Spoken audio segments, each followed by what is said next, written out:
Сайн байцгаана уу? Макроконол компаниг гүйцэтгэх захирал Эрдэнэсүр байна.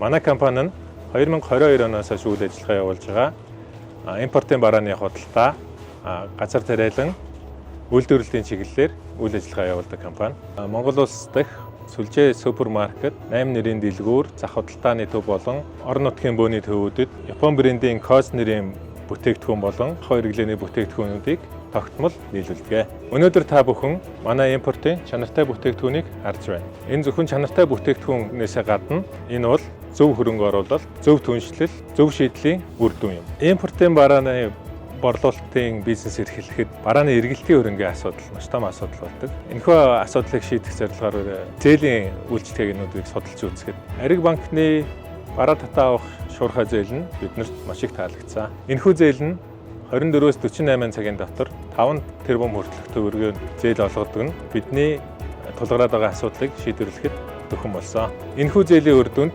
бид барааныхаа нөөцийг нэмэгдүүлж, харилцагчтай тасралтгүй бараагаа нийлүүлж, борлуулалтын өсөлтөө бодитоогоор нэмэгдүүлж чадсан.